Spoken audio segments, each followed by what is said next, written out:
অস্বাস্থ্যকর লাইফস্টাইলে পরিণতি সারা জীবনই একটা আইক্যবলা বাস।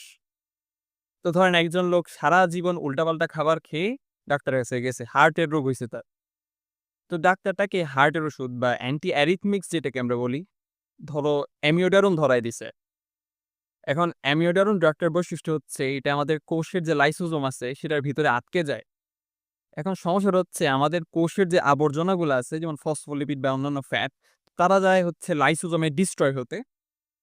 কিন্তু এই যে হার্টের ওষুধ অ্যামিওডারন সেই ফসফোলিপিডের উপরে ক্রাশ খেয়ে যায় লিটারেলি এবং সে ওই ফসফোলিপিডের সাথে বাইন্ড করে ফেলে এবং ফলশ্রুতিতে ফসফোলিপিড আর হজম হতে পারে না লাইসোজোমের মাধ্যমে এবং এর ফলে কোষের যে নরমাল কাজ করার ক্ষমতা বা শক্তি প্রডিউস করার অ্যাবিলিটি সেটা আস্তে আস্তে কমে যায় এবং একটা ফেজে এই যে লাইসোজোম ফুলতে ফুলতে যে আবর্জনাগুলো জমা হইতেছে ফেটে যায়।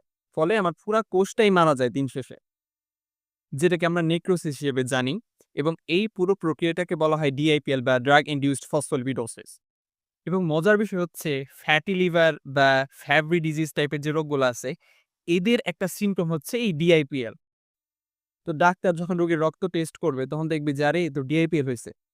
সে ভাববে হয়তো তার ফ্যাটি লিভার ডিজিজ আছে বা ফ্যাভরি ডিজিজ হইছে। বাট বাস্তবে তার কোনো ডিজিজই হয় নাই। এই যে সে আগে হার্টের ওষুধ যেটা অ্যামিওডারোন নিছিল সেইটার সাইড ইফেক্ট হিসেবে আমার কি ডিআইপিএল হইছে। ফলে ডাক্তার কি করবে যে ফ্যাটি লিভার বা ফ্যাভি ডিজিজের যে ওষুধগুলো আছে সেটা আবার ধরায় দিবে মানে ডাবল ডোজ। অথচ রোগীর কিন্তু কোনো ফ্যাটি লিভার বা ফ্যাভি ডিজিজ হয়ই নাই। তো রোগ ছাড়া ওষুধ দেওয়ার কারণে রোগীর টক্সিসিটি বাড়বে এবং তার কন্ডিশন আরো খারাপ হবে।